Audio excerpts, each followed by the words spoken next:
Okay, Assalamualaikum warahmatullahi wabarakatuh dan selamat pagi. So, pada pagi ni kita akan bincangkan tentang test 1, test 2. Tengoklah berapa test yang boleh sempat. So, untuk test 1 ini ada 3 soalan yang cikgu rasa betul, tapi keseluruhan test 1 ni semuanya okey lah. Okay. Tapi cikgu pilih juga 3 soalan yang betul, yang agak ramai yang salah jawab lah. Okay, soalan yang pertama. When the graph generator can produce okay, yang pertama ni charge positif charge positif, charge negatif betul. Okay, charge positif only, charge negatif only. Okay, so ni dua-duanya salah lah. Sebab when the graph generator ni dia berupayaan dia berupayaan untuk hasilkan sama ada charge positif ataupun charge negatif. Okay, kemudian large current. Large current ini sebenarnya when the graph generator ni dia hanya menghasilkan perbezaan charge antara dua titik je. Maksudnya arus tak boleh mengalir lagi ke sini. Kalau kita letak konduktor sini barulah ada charge yang bergerak, barulah arus boleh mengalir. So large current ni masih lagi salah lah. So jawapannya adalah high voltage lah. Kita tahu apabila perbezaan charge antara dua titik berlaku, yang dua titik ni yang kita katakan dia mempunyai beza keupayaan yang tinggi So jawapannya adalah C lah, high voltage. Okay, soalan nombor 2, soalan seterusnya nombor 5 ni. Soalan nombor 5, electric field is a region around neutral charge and neutral object. Salah lah. Okay, electric field line force always crossover. Dia tak boleh crossover lah. So bila kita buat tu dia tak boleh nak bersilang lah. Kalau bersilang dia salah. Okay, so dia adalah vector quantity, betul. Okay, dia start daripada positif. Maksudnya positif dia keluar. Manakala negatif ni dia masuk N lah, N ke situ. Okay, seterusnya soalan nombor 6 ni. Soalan nombor 6 ni kalau kita tengok B ni dah tentu salah lah. Sebab ada kat kawasan ni kita tak nampak ada garis medan magnet. Okay, dia macam setumpuk ke sini je. Okay, C ni salah pula. Sebab apa? Dia daripada negatif bergerak pergi positif ni macam ni, kita tahu positif dia keluar, negatif dia masuk. So A dan D ni dia dua jawapan yang betul lah. Okay, tapi cikgu cakap A ni lebih ni lah. Sebab apa? Kalau D ni dia macam lebih kurang B ni, kita nampak kat ujung ni dia macam tak ada dia punya garis medan magnet. Okay, garis medan magnet awak lukis kat bahagian depan ni lah. Okay, yang belakang ni tak payah lukis garis medannya. Okay, tapi A ni pun jawapan dia kalau bagusnya adalah lebih bagusnya jawapan ini lebih bagusnya kalau kita buat garis dia sini lah. Ini macam tak berapa lengkap dia punya ni. Okay, kita buat garis dia sikit situ. Ni lebih baik lah. Okay, kemudian buat dia punya arah dia. Okay, so jawapan A ni lebih baik lah berbanding D. Okay, soalan test yang pertama. Okay, test yang kedua ni ada 4 soalan 4 soalan yang betul 50% pelajar jawab yang salah lah. Ada 4 soalan ni. Okay, soalan yang pertama ni soalan nombor 4. Okay, graviti melawan air mewakili satu elektrolit. Okay, pernyataan manakah adalah benar So A, beza keupayaan berubah secara langsung dengan arus. Okay, maksudnya salah lah. Dia berubah secara langsung ni. Berubah secara langsung sebenarnya gerahnya mesti sentuh asalan mesti sentuh asalan Okay, so yang ini dia tak sentuh asalan. Dia ada Y intersect 1.5. So salah. Mematuhi hukum Ohm pun salah juga, sebab hukum Ohm dia mesti start dengan kosong-kosong V melawan I. Okey, D ni elektrolit boleh mengalirkan arus pada sebarang nilai beza keupayaan elektrolit boleh mengalirkan arus pada sebarang nilai beza keupayaan. Kalau kita tengok C ni, arus tidak mengalir molekul elektrolit ketika beza keupayaan 1.5. Maksudnya pada I ni, I sama dengan kosong ni, pada arus sama dengan kosong, kan, nilai beza keupayaan 1.5. Maksudnya pada arus kosong ataupun pada litar terbuka, tu arus beza keupayaan dah ada 1.5. Okey. So D ni elektrolit boleh menghasilkan arus pada sebarang nilai ni, salah lah. Dia arus sebenarnya pada 1.5 volt. Tak ada arus yang mengalir. So pernyataan D ni salah lah. So jawapannya adalah C. Okey, seterusnya soalan nombor 5. Graf V melawan I yang manakah berikut mewakili mentol lampu suluh. Okey. A ni cikgu pun tak pasti apa dia. C ni mungkin kaca kot. Okey. Yang ini adalah ohmic conductor. Ohmic conductor. Okay, sebab apa dia ni lah. V melawan I, dia bertambah berkadar secara langsung, yang mana kita tahu bahawa kecerunan ini, gradient ini mewakili rintangan. Okay. Tapi yang V ni adalah lampu suluh. Lampu suluh ni kita tahu dia punya apa? Dia punya lebih kurang gitulah. Kan? Ada filamen dalam ni. Kan? Okay. Sebelum ni kita belajar dalam topik rintangan. Bila suhu tinggi, rintangan pun akan jadi tinggi. So ni bila dah panas harus mengalir dalam ni. So bila suhunya tinggi, so rintangannya akan bertambah secara geometri, kan? Secara geometri. Okay. So itu yang dia dapat je ni. Kan? Kalau kita tengok pada garis ni, kalau cikgu ambil titik 1, 2, 3 titik ni, dia punya cerun dia, kan, cerun dia semakin bertambah. Cerun makin bertambah. Sebab bila cerun bertambah ni maksudnya sebab cerun mewakili rintangan. So rintangan dia pun akan bertambah dengan arus lah. Okey, yang ini pada titik ini, kalau yang ohmic conductor ni pada setiap titik ni semuanya nilai cerunnya adalah sama. So bila nilai cerunnya semuanya adalah sama, maksudnya rintangannya sama pada setiap titik arus lah, pada nilai arus. Okey. Okey, seterusnya soalan nombor 9. Nombor 9, kalau kita tengok ini adalah paksi dia terbalik ni. Paksi terbalik. V melawan I. Sebab dia nak rintangan kan.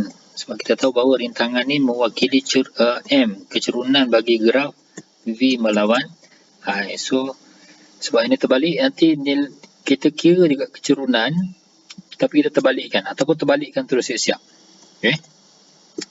So kalau cikgu terbalikkan kat sini, cikgu tengok dia sepatutnya M sama dengan perubahan Y bagi perubahan X, kan. So kat sini kita tukar terus lah. Kita tukar terus siap. Tukar terus. So perubahan X bagikan dengan perubahan Y.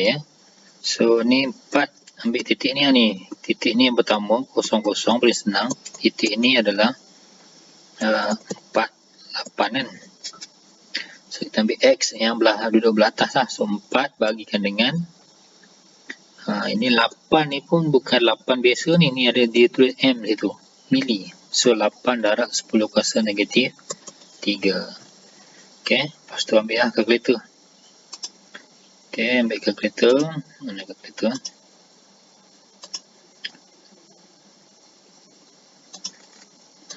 Okay. Model ini. Kan. Kita bagikan lah. Okay, 4 bagi 8 eksponensial negatif 3. Okay, so kita dapat 500. Okay, 500 ohm. Okay, so jawapannya adalah D. Okay, Kemudian soalan nombor 10 pula, menunjukkan rintangan semakin bertambah. Rintangan semakin bertambah. Okey. So jawapannya B lah, dia sama macam soalan sebelum ni. Ni soalan nombor 5 ni kan. Ni rintangan semakin bertambah ni. Okey. Rintangan ni makin bertambah. Yang ni rintangan tetap. Yang ni rintangan awal-awalnya sama, okey, tapi kemudian ni macam apa tu, linear law, apa tu linear law pula dah. Macam Hooke's law Hooke's law pula. Okay, ni cikgu pun tak tahu Okey, seterusnya test 3, 4 soalan yang kurang daripada 50% pelajar menjawab ni. Dan cikgu ada tambah lagi 2 soalan lah. So kita tengok soalan yang pertama ni. Okey, ketiga-tiga mentor pada Lita adalah serupa. Mentor yang mereka menunjukkan bacaan yang salah Okey. Sebab C dan D ni dia ada 2 dekat sini kan. So kita tahu arus masuk sini kan. So ni masuk sini, so ni adalah campur C dengan D lah. So 2 campur 2, so 4 ampere lah sepatutnya. Okay, 4 ampere, kalau kita tengok ni 2, ini 4. So B ni betul lah. So yang salahnya adalah A Okay. Seterusnya soalan nombor 3, jika keempat mentor adalah serupa, mentor yang mereka paling cerah. Okay. So kecerahan mental ini dalam topik tenaga dan power itu juga disebut iaitu kecerahan pertama dia bergantung kepada power kan. So maksud power ni adalah keupayaan tenaga elektrik tu dia nak tukar kepada tenaga apa kan, mungkin tenaga cahaya kan, tenaga haba kan, tengok yang satu Okay, so macam kalau power lagi tinggi tu, dia punya kadar pertukaran tenaga tu lebih cepat lah. Kalau macam ni lebih cerah lah. Okay, kalau power tinggi, maksudnya mentor lampu tu akan jadi lebih, mentor lampu ni akan jadi lebih cerah. Okay.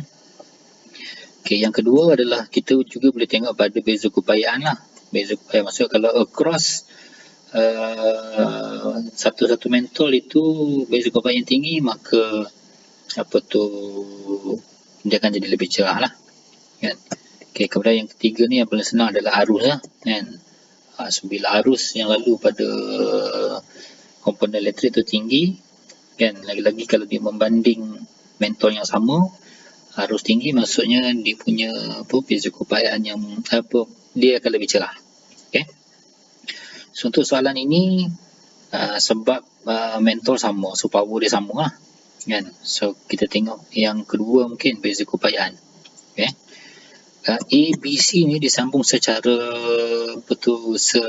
selari kan. So menyebabkan kat sini rintangan berkesan dia, RB dia akan jadi rendah. So bila RB rendah kan, apa tu kan kita belajar apa tu, kalau beza keupayaan contohnya 12 volt sini kan. Okay, ni R1, ni R2 kan. So kalau R1, R2 ni rintangannya sama, maksudnya beza keupayaan V1 kan dengan V2 ni adalah sama lah. Kalau beza keupayaan sama, dia membagi sama. Okay, maksudnya 6 volt. Kalau R ni jadi rendah kan, contohnya misalnya kata 2, sini 2 ohm, yang ni 4 ohm misalnya kata kan. Yang ni kita kena pakai formula lah. V1 ni kan, V1 rintangan pada 1 ni 2, jumlah rintangan 2 campur 4 gandakan dengan 12, 4, 5, 6, 6 darab 1, 6 darab 2, so 24. So kat sini dia akan jadi 4 volt ni, sini dia akan jadi 4 volt kan. So kalau sini 4 volt, di 12 semua 8 volt lah. So kita nampak bahawa kalau rintangannya rendah, okay, dia punya V dia pun akan jadi rendah. So kat sini V nya akan jadi rendah. So bila V sini rendah, V kat sini pun, V kat sini tinggi. So D ni dia akan jadi lebih cerah lah. Okay. Yang ketiga, kita tengok arus pun boleh juga kan. Ini dia masuk sini, arus ni dia membagi 2 sini kan. I1 lepas tu I2. So dia keluar balik sini, dia akan jadi I balik kan. So membagi 2 ni maksudnya kalau 10 ampere, Sini kalau perintang ni rintangan rendah kan. Ni kalau untuk dapatkan rintangan pula, bukan rintangan, untuk dapatkan arus pula, yang ni dia kena I1 sama dengan perintang kat belah bawah ni. Okay, ni 1 lah kan, ni 1 campur 1 jadi 2 lah kan.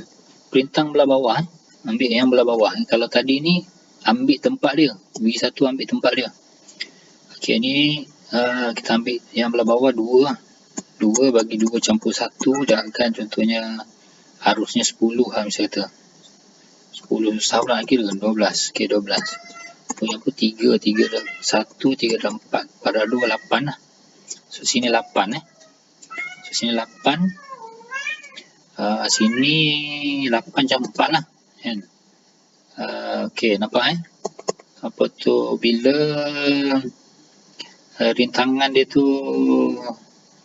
rintangan bertambah, kan? Arus dia 4, ini arusnya 8.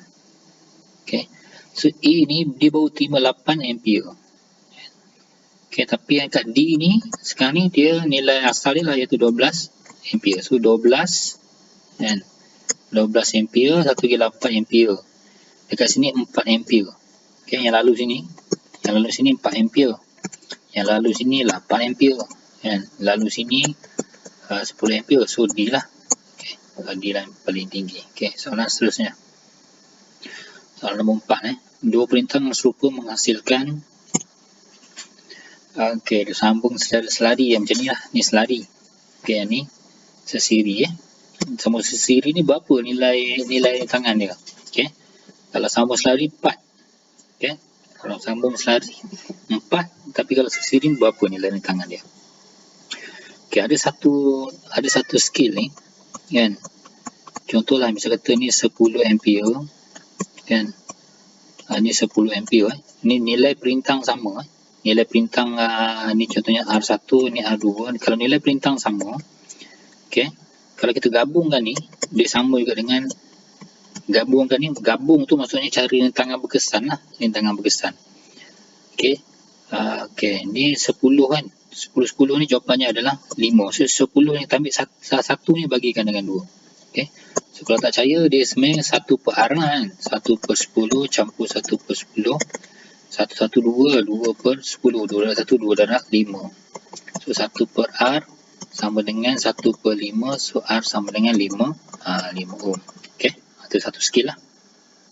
So, kalau 4 ni awak tahulah. 4 nak jadi 4 separuh kan. 4 darab 2 lah. So, ni 8. Ni 8 lah. Kan? So, 8. So, ni 8. Ni 8. 8 campur 8 dapatlah 16. 16 ohm. So, jawapannya adalah D. Okey, nombor ini nombor berapa ni? Ni nombor 12 ni. Okey, nombor 12. Okey, jika bacaan A1 adalah 12, okey, berapakah bacaan A2? A2. Ini nak cari arus Nak cari arus. Okey. So, ingat ni, kalau nak dapatkan arus dia mesti setentang. So, A2 sama dengan rintangan setentang di 2 campur rintangan 22 ni. Kan? 2 campur 6 darabkan dengan arus utama dia, iaitu 12 ampere. 12. 6, 8. 6, 8 dengan 8. 1, 4 lah. 4 darab 1, 4 darab 3. So, 3 ampere. D jawapan dia. Okay. 9. Ni basic upaya pula. Basic upaya mesti tempat yang sama. Cuma yang ni kita nak kena tukar sebab dia ada 3 perintang ni. So, kita kena dapatkan rintangan berkesan kat sini. Okay. So, lita baru dia akan jadi macam ni lah. Kan? Ni 8 so 4 lah. Kan? 2. Okay. 2 ohm maksudnya VX. Dia nak VX ni kat sini. So, VX sama dengan 12 volt. Ambil tempat dia, perintang tempat dia. Kalau yang arus tadi, ambil lah perintang yang setentang. Ini ambil tempat dia. So, 2 duduk letak ke atas, ambil tempat dia dulu. Ambil yang kat tempat dia tu letak ke atas. So, 2 campur 4. Okay, darabkan dengan 12. 4, 6. 4, 6, 6 darab 1, 6 darab 2. So, 2 darab 2, 4 volt. So, B jawapannya. Okey, nombor 11 pula. Nombor 11 nampak agak serabut sikit, berapakah bacaan ammeter pada liter jika harus. Okey. Ni senang lah, 1 ohm, 1 ohm. Maksudnya ni bahagi 2 je ni. Kan, bahagi 2 je. Senang ni. So, kita dapat kelintangan berkesan ni supaya kita dapat nilai I ni berapa. Kan. Lepas tu bagi 2 je. Okey. Okey, so rintangan berkesan. Ni 1, 1. Kita tahulah ni. 2. Kan. Yang ni 2. So, liter dia jadi macam ni lah. Kan. 12 volt. Ni 1, 1 ni kita memudahkan dia jadi satu ni lah. So 0.5. So 2, 4. So 4.5 rintangan berkesan dia 4.5. So dah dapat rintangan berkesan V sama dengan IR. V dia 12. I dia adalah yang kita nak cari 4.5. So I dapat berapa ni? 12 bagi 4.5. Apa tu 12 bagi 4.5. So 2.667. 2.667 bagi 2 je lah. Kan. Bagi 2. Bagi 2 dapat 1.33. So B jawapannya. Okey. So itu saja. Thank you.